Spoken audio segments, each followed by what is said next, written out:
Wicked cool. Feature alert. Hey there, podcast fans. Thanks for listening.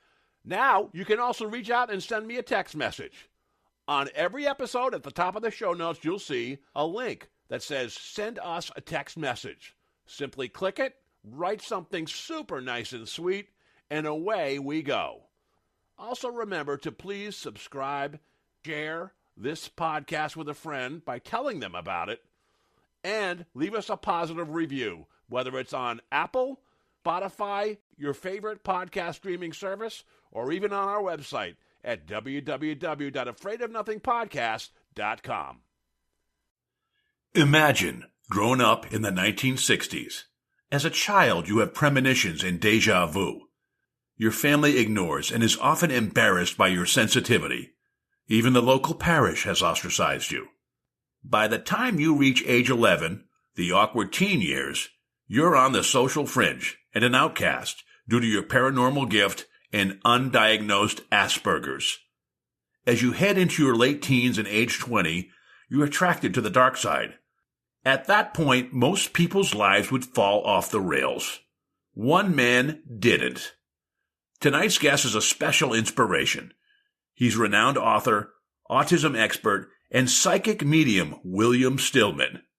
We talk about William's life and how he transformed from darkness into the light, helping and inspiring countless people over the past few decades. Stick around to the end, and you'll also learn some surprising personal truths about my co-host and me.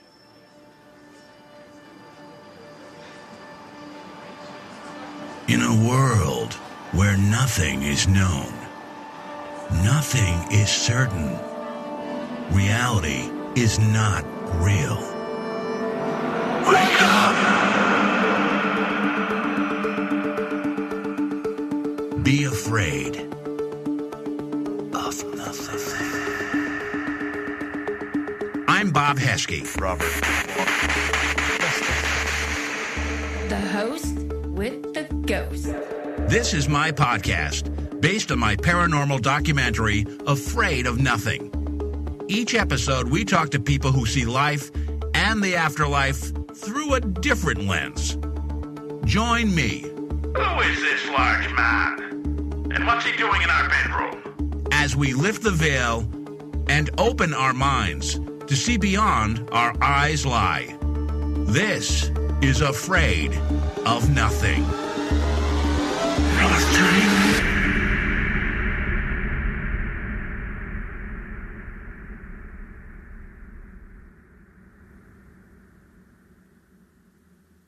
Psychic William Stillman is the internationally known award-winning author of the Autism and the God Connection book trilogy that explores aspects of spiritual giftedness in many people with autism. His accuracy in discerning the truth and making predictions that come to fruition has been acclaimed by his clients as truly extraordinary and ranks at 90 to 98% accuracy. William specializes in identifying clients' gifts and talents as well as aiding discarnate spirits, ghosts, to transition to the heavenly realm. And he has investigated hauntings on behalf of the Pennsylvania Paranormal Association. William has also relieved others of the physical symptoms of pain and discomfort with prayer and laying on of hands. He has been consulted on missing persons and unsolved homicide cases. William Stillman takes his psychic work very seriously. Before each event, he spends about 45 minutes in prayer and meditation. William has been interviewed on numerous radio shows of a paranormal nature, including Coast to Coast AM, the most listened to overnight radio program in North America. William has presented in forums nationally and has on 3 occasions been a guest speaker for Lilydale Assembly. I just did a series on them in upstate New York. William also teaches a class titled Developing Your Personal Intuition, Levels 1 and 2. Above all, William especially enjoys facilitating psychic group galleries, similar to John Edward on TV's Crossing Over, and he treasures the amazing opportunities and validations that have come from touring his galleries throughout his home state of Pennsylvania and beyond. William's website is williamstillman.com.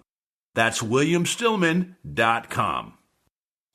And we are set. I am here with a great guest tonight, which we'll introduce in a second. But first, hey, Kyle Carver, my sometimes co-host. Welcome to the show. Good to have you again, buddy. Hey, it's good to be here. Always good to be here. I'm super excited to talk to our secret guest for tonight.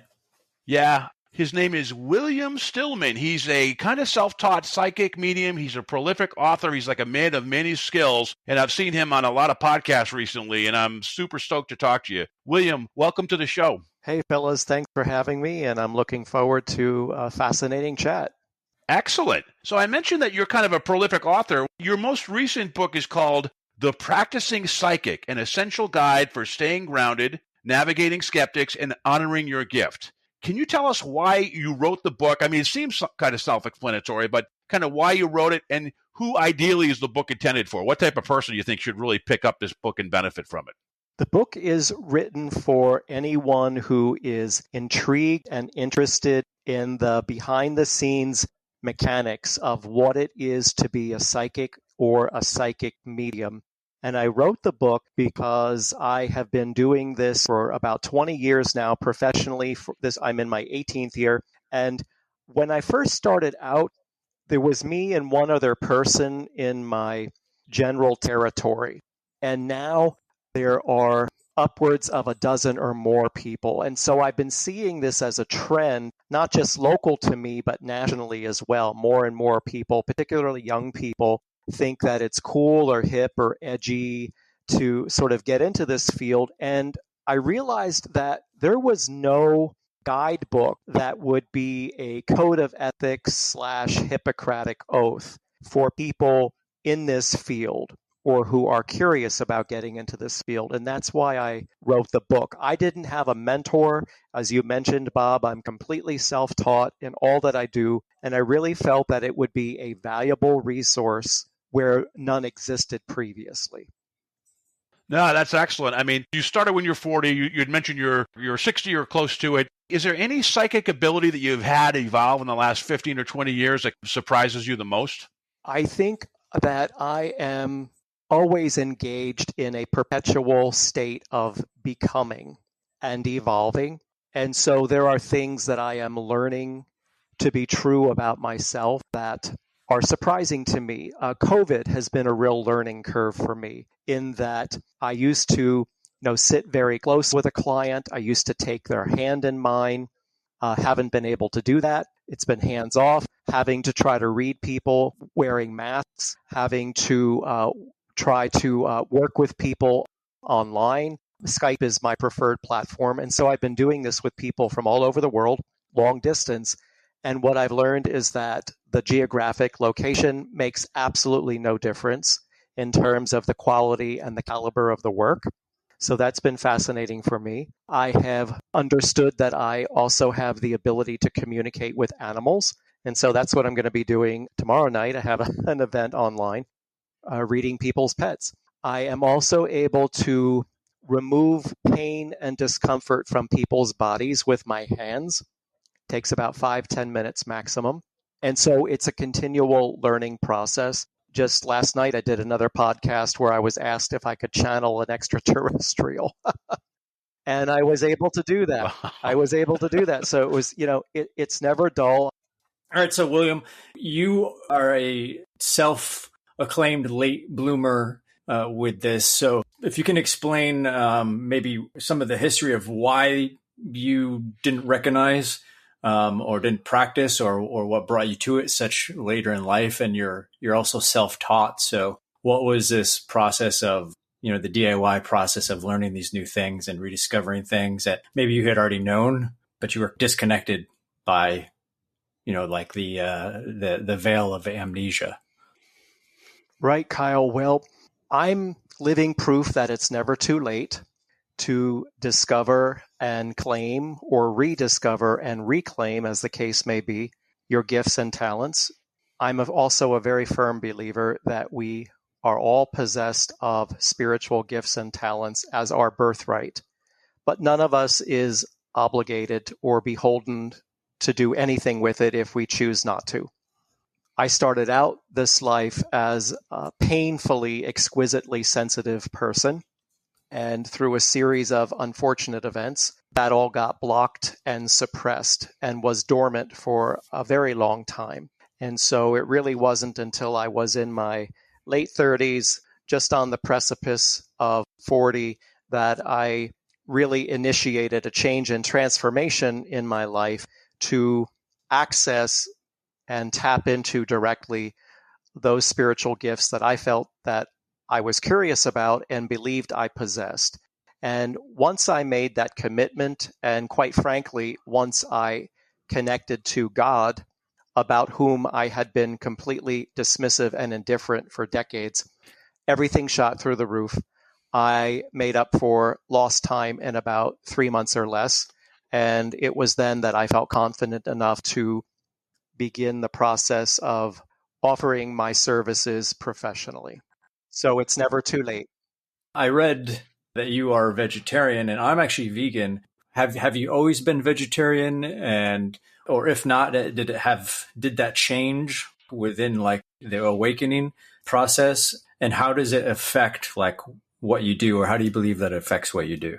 I have been vegetarian since 1995, so that about 26 years now.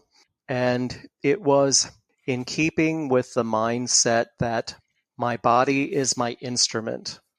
And so when I prepare for work and when I am living my life on a daily basis, I am continually addressing 3 domains of my personhood and trying to keep those domains balanced and running for optimal performance. And those domains are my mental, emotional, my physical, and my spiritual well-being. So I'm in boot camp every day addressing these 3 domains.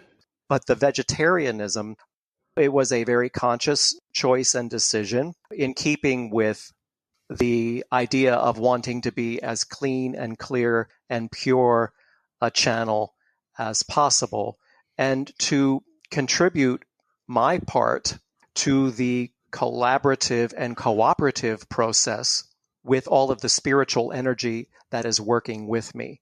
You know, they're doing their part, and I feel as though this is what I am able to contribute to uphold my end of the agreement.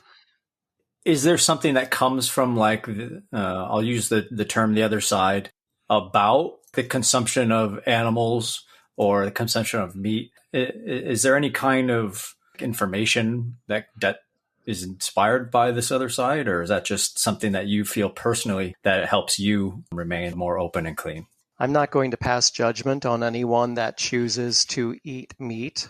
However, for myself personally, I have an understanding that when you consume the flesh of animals who have been slaughtered for consumption, you are also simultaneously consuming the trauma of the slaughter that has been imprinted on that creature at a cellular level. So there's a choice that you are making to take that into your body, and that may very well affect your mental, emotional, physical, and spiritual well-being. Perhaps not. May depend on the kind of person you are. But for me, I have made the conscious decision not to consume meat. And I feel as though it is one of the ways in which I'm able to contribute to that collaborative and cooperative process. Does that answer your question? Kyle, this will be on one of your posts, because Kyle goes on Facebook sometimes, and he does have debates sometimes, friendly debates with people about not eating meat. He just gave you probably your best argument yet, Kyle. It's ingrained in your DNA, what you absorb, it affects you personally. Yeah, I've actually heard very similar responses and feelings as William just shared. You know, even not from the spiritual side of it, but the basically the consumption of fear and terror and whatnot. So it's interesting. Absolutely. Absolutely. And I grew up in, a meat eating household, and I ate meat myself. Yeah. And trust me, when I drive past a McDonald's, the smell of burning fat, it's, smells great, but I know that ultimately it's not physically healthy for me, but I think that it also has an effect on the other 2 domains, which are mental, emotional, and spiritual. Okay. So some of your earliest experiences before the dark times, you had premonitions and deja vu as a toddler. You said there was like a little man that would climb your crib. Well, that only happened on one occasion. The deja vu would happen on a regular basis. The premonitions of things that people were going to do or say happened on a regular basis. I remember having recurring dreams that I think may have been flashes of prior life connections. I remember twice having a dream in which I was standing on the front lawn of my home picking pennies up out of the grass, and the next day actually did that in reality. And this happened in two different locations, having no idea, no clue of how the pennies got there. The little man that climbed up through the slats on the crib was probably one of my earliest memories. And I remember being put down in a bedroom at my grandparents' home, of course, it being completely dark. And this little man climbed up through the bars of the crib and stood on the mattress with his hands on his hips, just kind of staring at me. And I remember screaming and crying and, consciously trying to wish him away. And as I was telling Bob before we began the interview, that's been sort of a theme throughout my life, with this fear of kind of elves and gnomes and trolls, and the Munchkins and the Wizard of Oz really creeped me out, where other kids, were afraid of the flying monkeys. So I don't know if there's, again, some kind of connection to a past life experience where all of that is concerned. I remember having this crazy dream that was also another recurring dream, where I was being chased through the house by this troll. And it was almost like a Lord of the Rings type of thing. And I won't go into all kinds of detail now. It's kind of a neat dream, neat story. But I can't say that we all reincarnate. I think that it's a highly personal and individualized decision, but I think that for a lot of us, it probably makes good sense to do so. But I also believe that we don't always incarnate as beings that are human either. And so I don't know if in some crazy parallel world, I was in some way part of another culture of little people or something like that. And they've, been kind of keeping tabs on me intermittently. I know it sounds really far out there, but I don't have another explanation for it. Yes. No, that's sorry, Bob. I'm getting very excited when I hear William talk. I was just going to interject real quickly, if you don't mind, Kyle, then you can jump back in. Well, you were just on an interview with Whitley Strieber, so that doesn't sound crazy at all, William. That actually sounds kind of tame, because he's had a lot of stuff that happened to him, and he's kind of like he wrote the book Communion that really got people thinking about that. I did have one question for you. You mentioned like the little people or little beings. I think you've been to Lilydale, and I've been there a couple times. I was there over the summer, and I actually just did 3 episodes based on 3 different interviews with people there. They have a fairy trail there. What are your thoughts on fairies and the fairy trail at Lilydale? I've presented at Lilydale several times, and I actually met a gal who was driving into Lilydale and said there were a couple of little men on the hood of her car as she was driving in. I didn't feel or sense anything about the fairy trail while I was there. That's not to suggest that there wasn't activity there, but I absolutely believe that there are elemental or fairy energies, and I think that we need to have a healthy respect of those energies, and if not, at least a healthy respect for all of nature. No, that's great. William has had, I'm not quite sure, I haven't heard them. I know you've alluded to them in podcasts, William, where you've channeled an alien before. Is that correct? That is correct, yes. Okay. And it was quite unexpected. And for a period of time there, it was happening on a fairly regular basis. It was kind of not unnerving, but very unusual, because it's really not my thing, to be honest with you. We've also heard that you have channeled an alien. Yes. His name is Richard. Whatever that may mean. His name is Richard. Richard.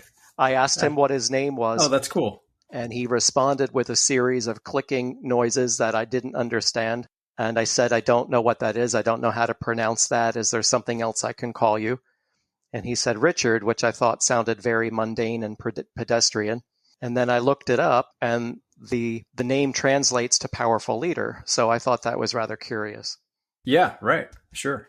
The connection with Richard, did that happen like spontaneously? Were you like out grocery shopping, or is this like during a meditation session, or how did that come about? It happened spontaneously, but it was within the context of a psychic event. So I have learned to tame and refine what it is that I do so that I deliberately turn on and I deliberately turn off. And so I'm no longer getting things when I'm out in public because I disallow that. And so this happened in the context of a psychic event that I was doing with a room full of people. He was there and he was making reference to, memory serves, he was making reference to someone in the audience who had experiences with sightings of extraterrestrial craft as a child, had missing time as a child, and also had a implant behind one ear and also a mark on his testicles. And since that day, I have found that to be very common in people who are potentially abductees and have been marked for surveillance and follow-up. Now, William, you've actually done readings for people, and you've kind of picked up there may be kind of some alien gene or alien history, and you've talked to them, and I think they weren't surprised when they weren't from this world. Is that accurate? That's correct, yes. Richard, was he like a gray alien? Was he, because there's different aliens that you hear about. Did you have a visual of him, or did you just channel the auditory part of him? No, I had something of a visual. In fact, he touched me a couple of times, which was a little unpleasant. But what am I? I'm almost 6 feet tall, so he was maybe a good foot shorter than I am, and he stood right next to me. He looks like what you stereotypically would think of as an alien, with the very large eyes and a little slit for a mouth. And so more like a gray versus like a reptilian then, correct? Oh, absolutely, okay. Yes, right. Absolutely. And very benign. I don't know if he feels emotions in the way that we do, but there was certainly an expression from him of great care and concern and what we might call compassion. But with Richard, after the first time that he came through spontaneously, then there have been a couple of other occasions where I deliberately attempted to connect with him, have been able to do that. I was to say, is there a particular place where he resides from, or where is he connecting from, or how does that work? That's a good question. Again, when I go into these sessions where I'm working one-on-one with a client or I'm working with an audience, please understand that for me, I develop an almost immediate amnesia about everything that I do. And so people follow up with me, sometimes a year later or so on, like, hey, do you remember? And I'm sorry, I have to say, I'm so sorry. I have absolutely no memory of you or what we discussed. And that's probably a spiritual buffer of sorts to keep me insulated from becoming overwhelmed. And so please forgive me if I'm not able to recall a lot of what you're asking. But if memory serves, I believe he made mention of somehow, it was almost like some sort of tunnel of sorts that he could project himself through.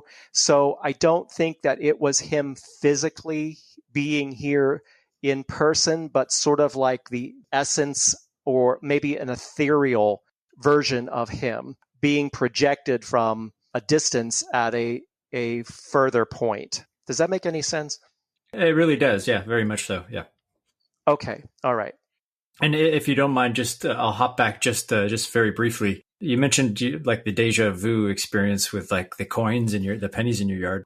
It had me thinking, because oftentimes when I have experienced deja vu, I've always thought of it as obviously that I've been here before, which it would indicate to me it's like I'm experiencing an event that I already have. However, it's also kind of a conundrum in my mind where I'm like, is deja vu actually, am I experiencing something that I already have, or am I experiencing something that a future me has already experienced? It's weird. It's like a weird meta question, I suppose. I can sort of see deja vu being just different dimensions of myself, or I don't know how deja vu necessarily works.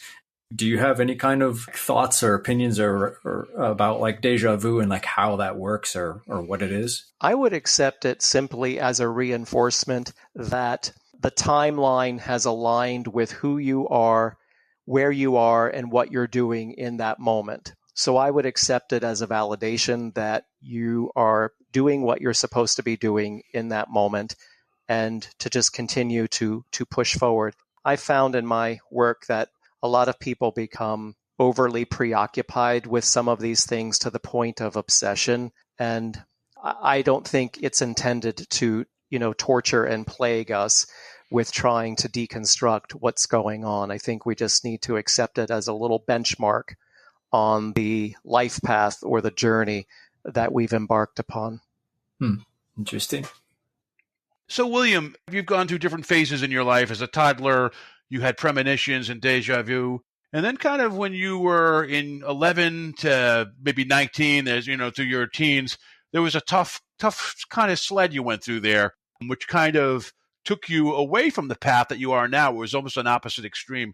Can you talk about that time and what were some of the draws? Like you mentioned the Phantom at one point, and I don't know if he occurred during that point, but that was a dark time for you. I wonder if you could share that, because it's inspirational how you emerged out of it and have such faith and have such a clear mind now. Thank you, Bob. Well, as I've mentioned, I took a rather circuitous route to get to the point where I am now. You have to remember that as a child, I was, as I said, exquisitely, painfully sensitive, and I realize now quite empathic. One of my earliest memories, and I've written about this in my books, is sitting in a church pew at 6 years old and sobbing and not being able to contain my emotion, and becoming aware of my parents whispering back and forth until they just picked me up and walked out in the middle of the church service, which was really quite shocking to me. I didn't realize you could do that. And I never told anyone what that was all about, but I certainly had a good reason for being so emotional. I had been staring at the stained glass window of the crucifixion, and I was grieving for the pain and the suffering that Christ must have endured at 6 years old. I mean, that's pretty sensitive. Oh, my goodness. Yeah. Wow. And so what happened is, as I was growing and maturing and on the precipice of adolescence, it was about age 10, 11, when you're that sensitive as a child, other kids tend to be rather obtuse and unaware. But when you're growing and maturing, there's a certain age where kids become a little bit more sophisticated. They form cliques. They become more judgmental. And that was the beginning of the end for me, because that kind of sensitivity doesn't go over very well with peers, particularly other little boys. And I was definitely odd man out. And so for a good 7 to 8 years of my life, on virtually a daily basis, I was verbally abused and physically harassed. And my speech and my body language were openly and publicly mocked and mimicked in front of adults who either did nothing, they ignored it, or suggested I should buck up, snap out of it, and get over it, which was not helpful. And I didn't have a support system within my own family. And I also, in my mind, in my autistic brain, I compartmentalized the concept of God to 90 minutes one Sunday morning a week. And so I didn't expand the concept of God to be immediately accessible at any given moment in time. William, if you don't mind, real quickly, just for context, this is the 1970s, I think, right around the 1970s, maybe, or during that decade. So it just gives the audience context that there was no political correctness. People could be mean. But I remember those times. People could be mean if you're overweight or if you're awkward or whatever. There wasn't a lot of filter on people back then. Well, it still happens today. Yeah. But this is the early 1970s. And you have to remember, there wasn't a lot that was covered in the media with regards to anything paranormal or metaphysical. Or if it was sort of kind of, seen as sensational and kind of laughed off. At that time, you had the amazing Kreskin, who was a mentalist. You had Jean Dixon, who was a very well-known clairvoyant, and she would, regularly make the rounds on the talk shows. And then everything else got lumped into what was then called the occult. And the occult included witchcraft and devil worshippers and demonology, vampires, werewolves, ghosts. And unfortunately, I was reflecting back what was being projected upon me, and the abused became the abuser. And during that very dark period in time, I became attracted to dark things. So I became attracted to what was then called the occult. How this bypassed my parents, I have no idea, but I was sending away for catalogs of witchcraft supplies and spell casting, and the books that I would get out of the library were all in this subject matter. What happened is dark things found me loud and clear, and so that's the phantom to which you were referring that began to show up every night in my bedroom doorway. Did you use Ouija boards or anything to summon that type of entity? Were you doing any rituals or anything, or when did he first appear? I wasn't doing anything deliberately or knowingly, but yes, there was a Ouija board in the house. I grew up in an older home with some questionable history to it. And so far as rituals or spell casting, there were just things that I thought I was doing, but probably there wasn't any authenticity to any of it. But that didn't matter from the perspective of me being an easy target and a ready mark for this negative energy that wanted to seduce me into recruitment, quite frankly. And you had a red mark on your hand too during that time, right? I did indeed, in the center of my right palm. And what did you think that was? I didn't know I shouldn't say I didn't know what it was. I believed that I associated it with all of these dark things that I was attracted to. I later found out that my mother had concluded that it was a mark, quote unquote, of some sort connected to all of that. You have to understand, this was a period of time when there were, still reverberations from Rosemary's Baby. The Exorcist had just come out. I wanted to find out everything I possibly could about that. I thought there was something appealing about being possessed because that would make me superior or very different from everybody else. And so I was ripe for the picking, quite frankly. And how did you emerge out of that? In a movie, there's the inciting event, right? Where maybe Kyle, the main character, is going down a certain path. Something happens, he pivots and he goes to the right direction or the wrong direction, depending on what genre it is. What was your inciting event to get you away from that dark side to more to the light? Yeah, there was no glamorous climax. I'm sorry to disappoint you. It was it was a very methodical, very slow, very deliberate process. Remember, I said the Phantom showed up to seduce me into recruitment, to join forces with him. And so it was uncomfortable and unnerving, but it was not frightening, because that would have undermined his agenda. And he gave me a taste of what it would feel like to have power over my tormentors. Was that through was it a feeling he was able to impose, or was it like visions that he showed you of what you could do? No, it was a specific event. It was a specific event. Oh, wow. There was a specific event that occurred that told me loud and clear, this is not my imagination. This is real. Hmm. Are you comfortable saying what that specific event was? Was it like the prom, or like Carrie, or? No, it's a story I've told many times. I was standing on the recess playground in 5th grade, and there were a couple of other bookworm, nerdish types of kids next to me, and I was telling them that I could cast spells, and they said, "Prove it." And I said, "Well, what do you want me to do?"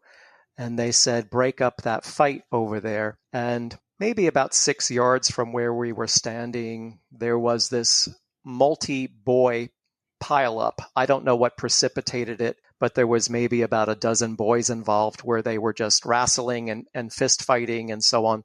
And they said, "Break up that fight. If you can cast spells, if you're a witch, you can do it." And so I began reciting, again, what I thought was a spell, but it really didn't matter if it was or it wasn't. What mattered was that the Phantom, I called him the Dark Man, was trying to manipulate me. And I recited this spell. The moment I finished the recitation, in the next beat, a gust of wind swept across the playground that stank like cow manure and sent everyone scattering. And these kids just looked at me with their jaws hanging open. And in that moment, I knew this was real. When I'm talking about the Dark Man, I wrote a book that was published in 2016 called Under Spiritual Siege: How Ghosts and Demons Affect Us and How to Combat Them. And it's based in large part on the history of my own personal experiences. And I realize now how useful that's been to me in helping me to discern other people who are also under spiritual siege. And in researching the book, I had to revisit the incidents with the Dark Man from my childhood. And I was shocked to learn that there are countless numbers of people that saw the exact same phantom that I saw as a child nearly 50 years ago. And there are drawings of him that people have made online. It's very simple. Just Google. They have a name for him. They call him the Hat Man. Yeah. Because he stands about 6'2" or so, a black silhouette of a man in a broad-brimmed black hat and a floor-length black coat. Now, you have to remember, this is like 1973. And sometimes he has red glowing eyes. Sometimes he has a malicious, evil-looking grin. Mine didn't, because I think he was slicker than that to know that that would have shut me down. Remember, I said his intention was to seduce me into recruitment, into joining forces with him. Yeah. And so it was really a point of great validation for me in those experiences, knowing, my gosh, this was real. And other people have experienced a very similar phantom. Actually, on this show, we have a gentleman named Sam Baltrusis. He's an author. He's he's a medium too, and he has a podcast, which Kyle and I were on when he had kind of a film festival last year that Kyle and I were involved in. But he, in Salem, you haven't been to Salem for a long time, William, but he was having bad issues with the Hat Man, exactly that you described. But to him, the Hat Man was very personal just to him. But I don't think people realize that the Hat Man is almost omnipresent or in many different places and affects many different people. Is that your understanding? Was he very personal just to you, or did you realize that he could be inflicting a lot of other people at the same time, or a lot of people on his hit list? Well, he seems to be a universally perceived phantom, but I think in my case, he tailored his shtick to me personally. And does it haunt you still? How do you feel? Or just like have no fear of that right now, that part of your life? I've been there, done that. And so now I sort of treat it like a nuisance, like a gnat that kind of buzzes around your head and you have to swat it away. Yeah. Now, it seems like you're a religious and spiritual person. You have faith in God, which is interesting. I'm interested to hear how, religion with what being a psychic and a medium, how that strengthened your faith in God. And I'm curious, what your thoughts are of good and evil, and why do we have evil? Why is there evil? Well, I think evil has to exist in order to create learning opportunities for the human race.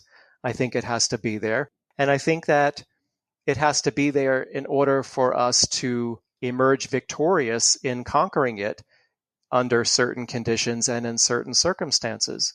I think that we all possess the capacity to do evil acts, and yet we also all possess the capacity to undergo transformations and to emerge and evolve, as I have. Trust me, there are things that I have done and said in my past of which I am not proud at all, but I have atoned for that, and I have personally accepted responsibility for my prior bad acts. I think that we are all works in progress, and I think that we are also all at risk of relapsing from time to time if we don't stay focused. I'm not a religious person. I was raised in the Episcopal Church. I would say I'm probably a non-practicing Christian, but I'm also open to other people's spiritual beliefs so long as they serve the greater good of the highest order. Is there a God presence, you think, that kind of oversees the whole universe and our karma and everything? Or do you think it's just energy, or do you feel it's a spirit, or what type of entity do you think that would be? I use the word God because that's the word with which I was raised, and it's the word with which I am comfortable. I know that a lot of people don't use that word, and that's perfectly fine. So far as I'm concerned, I've noticed that a lot of younger people, Kyle's age and younger, don't use the word God, but instead they'll use the word source or universe or source of creation. And personally, you can call it Wonder Woman. I don't care what you call it. But I think that we do have to acknowledge that there is an abiding, overseeing presence that is all loving and all knowing, and that it is a vibration that flows through everyone and everything. So, William, I'm a huge fan of like crime documentaries, for example, crime podcasts. And I know you have mentioned that you have worked on some missing persons and homicide cases, and you've worked with police. So do you have any particular cases that stick out to you, especially in light of any current, like, I guess not current, but Gabby Petito and Brian Landry case that were national news stories? Do you have anything that you can talk about in terms of working with police, or any cases that mean anything to you? I can speak in generic terms. I cannot breach confidentiality in revealing names, of course, connected to specific cases. But if that's acceptable to you, of course, yeah. What I can tell you is I do not get involved in any way unless or until I am contacted directly by law enforcement or immediate family members. So, for example, you asked about current cases that were in the media just recently, and that's not something I do. That's not something I pay attention to. You have to remember, I said I am not turned on 24/7. So when I prepare to do the work, I turn on, and when I am done, I deliberately turn off. But there was one well-known case from Pennsylvania, where I am, that was given a dramatization in a movie or a documentary of some sort that probably makes the rounds looping on those true crime programs, where a young woman was abducted from her apartment in the middle of the night. And it was a very strange case because the police had already been called out to her apartment twice prior to her disappearance that night. Very strange.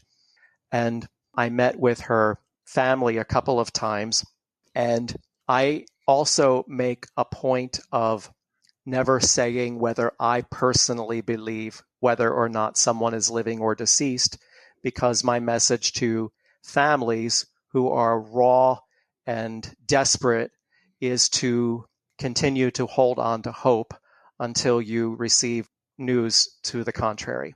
So I'm always all about let's try to remain optimistic that there will be a happy resolution to all of this. But once I was sitting with her parents, this girl came through. Part of my mental emotional well-being is, as a general rule, I don't curse or swear. Mm-hmm. She did. And that was part of how they identified her personality. There was one word in particular that she was fond of using. Mm-hmm. So it was a little embarrassing for me. But we were talking about recovering her. And she crossed her arms and said, "No, it's not done yet." And I asked, what did that mean? And she said, it hasn't played out. In other words, she was saying her disappearance was a learning opportunity, not only for her family, but for perpetrators and everyone that was involved. Now, you have to understand what a delicate process this is, because her family is desperate to know where she is and how to find her. And to sort of go off on that tangent about, well, this is sort of from a metaphysical perspective, they don't want to hear all of that. So she showed me that she does not harbor any resentment or revenge. She showed me that she was actually, at that time, was sort of in a transitory environment. There was sort of this beautiful meadow with wildflowers. She also said to her mother, I wasn't supposed to be here that long anyways. And her mother gasped and said she had been telling me that since she was a little girl. Oh, wow. Yeah. And the case remains open, and it's going on a decade now. I mean, it's an incredible story and experience. It makes me think of, how do I say this? Again, it kind of goes back to that, like, I don't believe thing. I don't believe in coincidence. I think everything has a reason. And I know it's often like an overused and expression and often thrown around without much emotional connection to the phrase, like, oh, everything happens for a reason. Like it's an easy thing to kind of say and throw around to each other. But I truly do believe that that is a part of this universe and this, spiritual growth for every one of us. It's very interesting to continually to hear stories such as yours, and hear it straight from you, hearing it from someone directly involved like that, and with her expression of like it hasn't played out yet, like in terms of who needs to learn what lesson from this, like that perspective. It's endlessly fascinating to me to hear things like this. Look, it's going to be hard to tell a person when their child's gone. It's like, well, everything happens for a reason, Yeah, exactly. Yeah. But I mean, it's what you kind of alluded to. But William, you've been involved in missing person cases. Have they usually been when the person's deceased, or were any found and like they saved them from a basement or anything? I know you can't say specifics, but were there any cases, missing persons, where you were able to recover people before they passed? I'm sorry to say not. Okay. I'm sorry to say not. One was very unusual. It was out of Colorado, and it was this young fellow who was very fit, a hiker, and he and his dog went missing. I was contacted by a family member, and curiously enough, he had attempted to hike the same trail the week before, and the dog refused to go down the trail. He vanished, and 7 days later, the dog was found, and he vanished near a place with the word devil in the name, which, if you know anything about Missing 411 and David Paulides, you'll recognize that as symptomatic of that type of disappearance.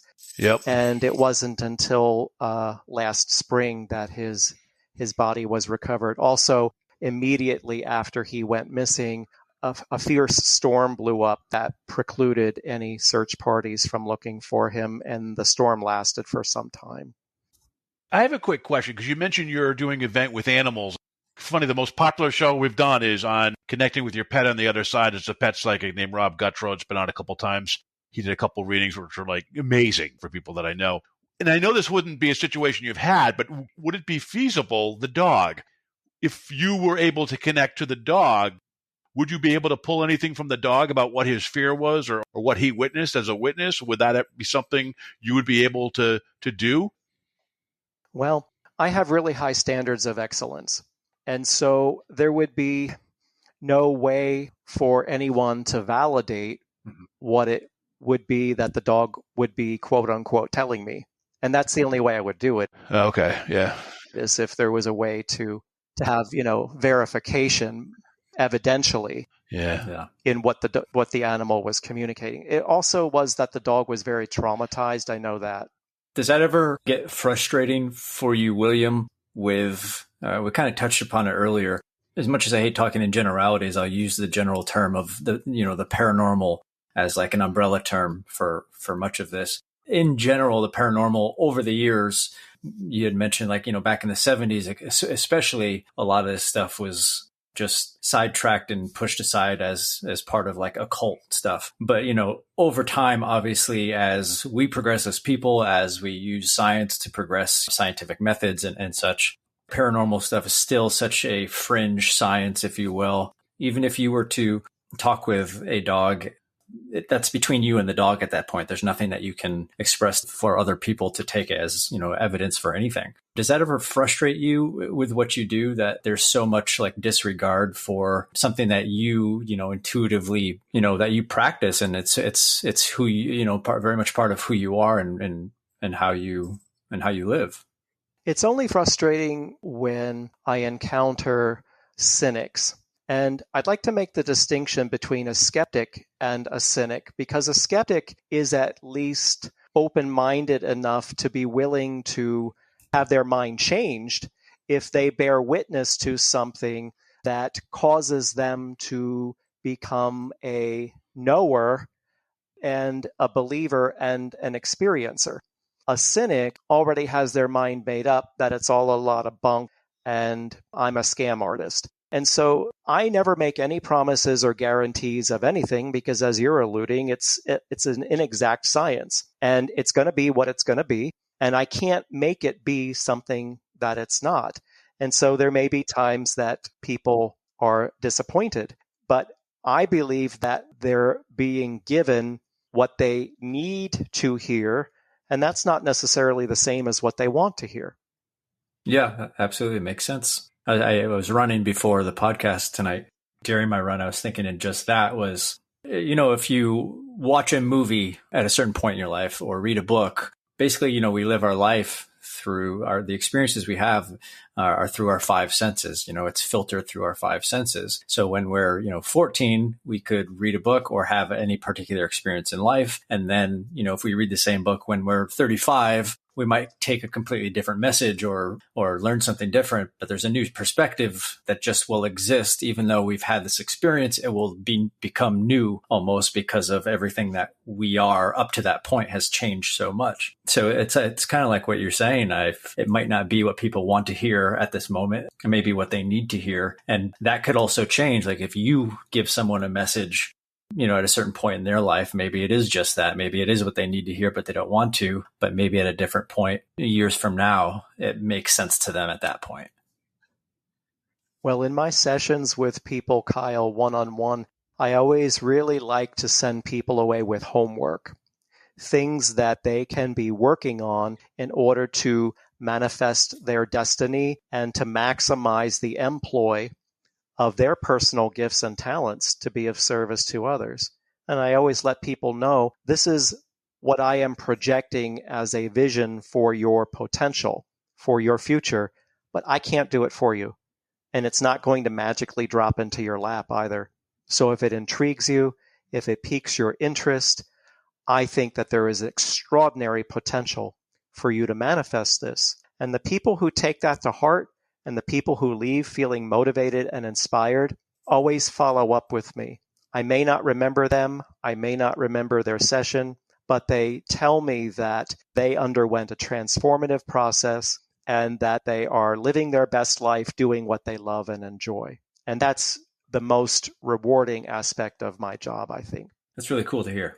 So, William, I know you also have written many books on. I'm sorry, Bob. May I interrupt you for just a moment? Sure. This is not to alarm or to upset you, but Kyle, I just want to caution you to be aware of not being so hard on your left leg, left knee. Interesting. Are you sure it's my left? Yes. Okay. Sorry to interrupt you, Bob.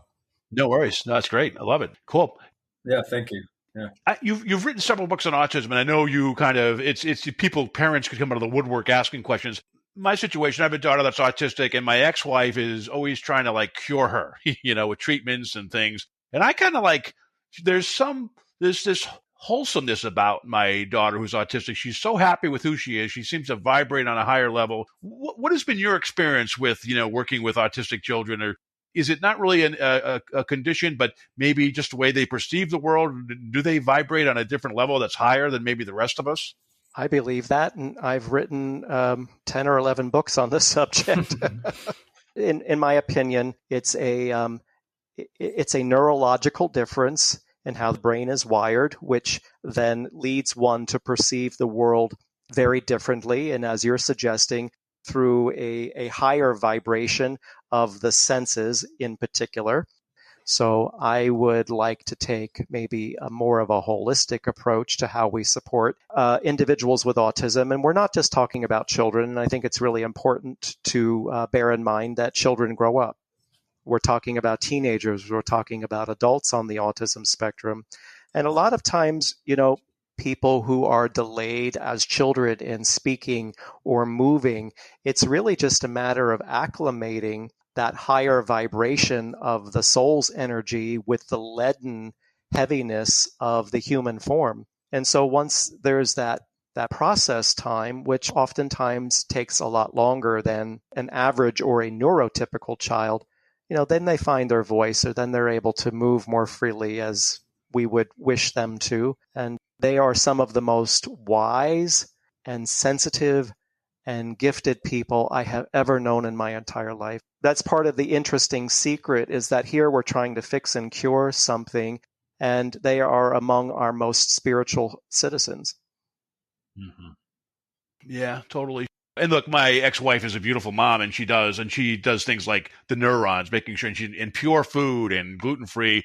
That's a lot of the stuff too, but she used to have just tons of B vitamins and things on the counter. You had mentioned the knee. It's funny, my autistic daughter has like a problem with her left knee where it keeps kind of popping out and she'll like fall down sometimes. We're going to get her to a therapist soon. So I don't think you crossed your wires with Kyle, but I just think it's funny. It's kind of affected her too, her left knee recently. Yeah, no, it wasn't for your daughter. I'm sorry. It was for Kyle. All right, cool. Fair enough. Me and Bob had previously sent emails because there's a show on Netflix. I'm not sure if either of you've seen it. It's called Atypical. Yep. You know, the main character has autism. He's considered high functioning autistic. And, you know, we watched, there's 4 or 5 seasons, and Bob, both of you actually will know better. But I'm assuming that some of the creative staff, in terms of the writers, had some sort of experience, whether it's just research or maybe they know people or have people in their lives that they were able to write this character with. And some of the behaviors that were exhibited on the show by this character, Sam, he would do certain things and my girlfriend would be like, hey, you do that.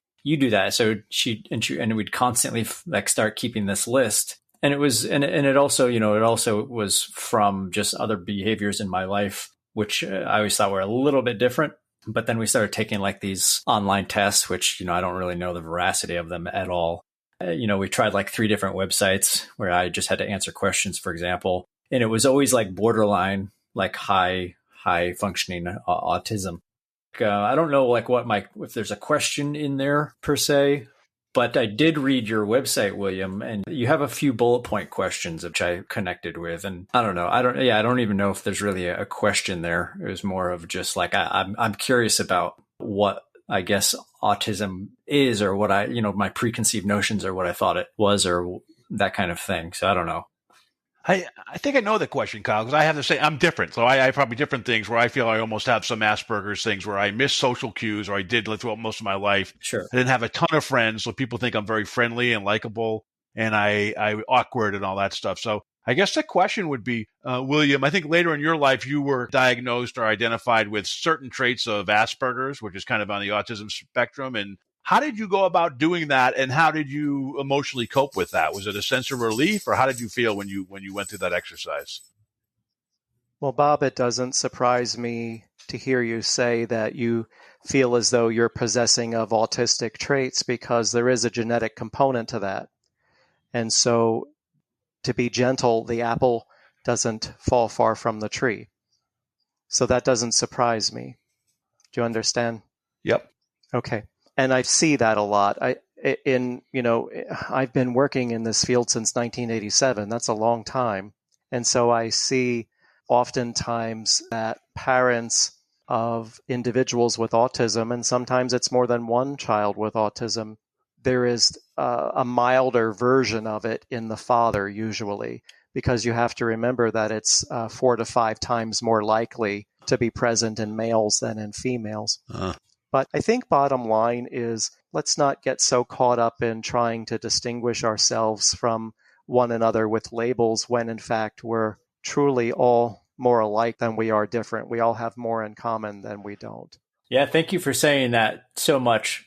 That's one thing that I talk to friends about, is how I do recognize a lot, like I feel like a lot of problems that exist among people specifically are when we do focus on differences. That's where discrimination can fit in, and bigotry and such. And those things really seem to find the cracks, so to speak, in human relationships when we focus on or put too much emphasis on the differences and why differences are bad, versus what you just said is like, if we can concentrate on more, let the differences be accepting and learning from each other. So thank you for saying that. Yep. A psychiatrist with whom I was engaged in conversation with some years ago said to me about the diagnosis, if it works for you, if it makes sense for you, use it, employ it, make it work. And if at any point in time it stops working for you, then I'm empowered to discard it. It doesn't define me. It's merely a point of reference. And that's a great reference point for us I think to kind of end on this, which is great because you've accomplished so much, William, and you have such a calmness and quiet confidence about yourself, which really comes through. And you've seemed to evolve so far from, like you mentioned, kind of the awkward younger gentleman that was kind of not really known to who you are today. So it's a great evolution and a testament to you. Well, I'd like to think I'm not done. That's awesome. I'd like to think that I'm still evolving and that there's more to come. So stay tuned, fellas. Yeah, I think all three of us. So thank you for all your time. I do want to talk about what you're doing because I know our audience is going to be on the edge of their seat to find out more. You've been on some great podcasts. I found you just by going on Spotify and Googling William Stillman, and I heard you on a bunch of different podcasts.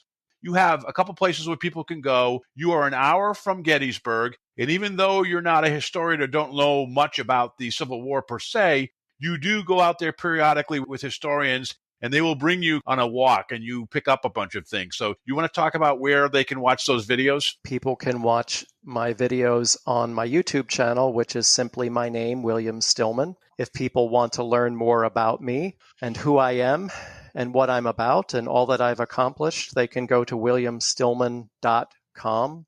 And also there is a schedule on my website of events and activities that I have coming up. And I would also like to encourage your listeners to consider following me on Facebook if they are Facebook people. And my Facebook page is William Stillman Psychic Medium. And every morning I put up an original inspirational quote that I get in my prayers and meditation time, usually on my walks. And I match an image to go with it. And people seem to appreciate having a thought with which to begin their day. And I am coming up on number 2,700. Wow. And they're all different. And at one point on my walk, I said, how many more could there possibly be? And somebody said, we got 1 million of them. So I just keep writing them down and putting them up. That's great. What about your book? Your books is it on Audible? Is it on Amazon? What's the best place to get your books?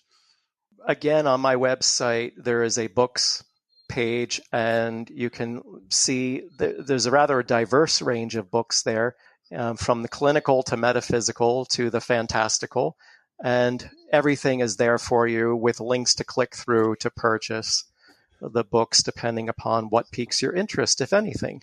So I would be greatly appreciative of your listeners just checking it out and seeing what they think. Awesome. Yeah, and leaving reviews once they do check out your books, which would be great. We know that's important. And the last thing this will be posted before December. We're in the middle of November now. So do you have any gallery readings coming up or any online events in particular you would like to direct them to?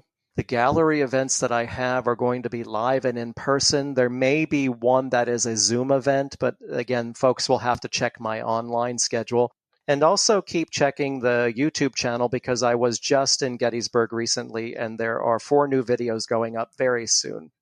What if people want to reach out and get a reading from you? I know you typically limit 1 reading per year for people just because it's just the volume and just because for other reasons as well. Are you booked out for 6 months to a year, or can people contact you via your website for a potential reading? People can contact me through my website for an online session.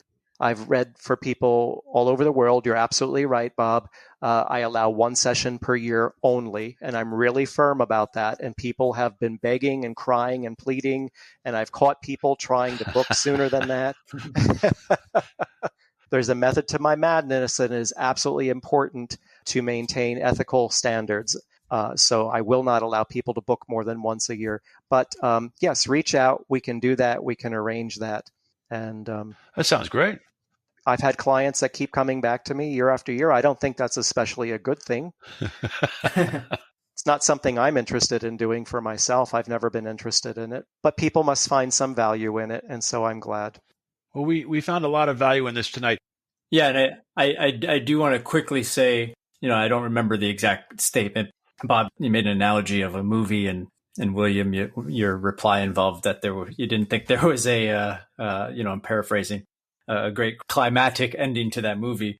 But it just made me think, I hope you both know how much value you add in this world. Listening to you, and William, I realize I'm literally just meeting you tonight, but I've read about you and seen some of your videos. And I think both of you add so much value and help so many people connect with themselves, and especially for those that might just have a hard time finding where they can fit in or feel different or feel as outcasts. In the podcast, I think it reaches out to a lot of people.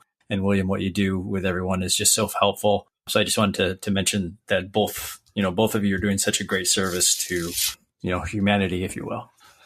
Oh my goodness. That's awfully sweet of you to say, Kyle. Thank you. I also want to tell you that you have not yet completely fulfilled your mission and purpose. I feel that.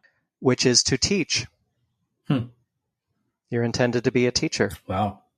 That's not a shock to me. So please think on that, would you? Yeah, either a podcast or a book, Kyle. Absolutely. Yeah. Yeah, you're right. He's kind of a seeker. He's an actor, and he's done well in that phase of his career. I've known Kyle for a while, and it's kind of like he's looking to the next thing that kind of really defines whom he is. And I think he's getting closer, hopefully, the more we do these. And Kyle, thank you to be in the same breath as William Stillman helping humanity. My God. I appreciate it. I'll sleep well tonight. So William, Kyle, thank you so much. Appreciate your time. And I hope you guys have a wonderful holiday season, and look forward to connecting again. All right, fellas. It was great fun. Thank you. Absolutely. Thank you, guys.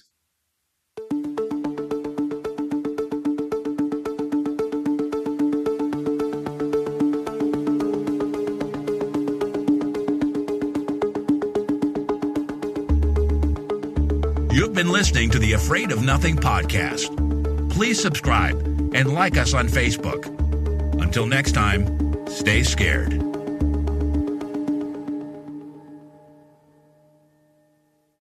Hey, you're still here?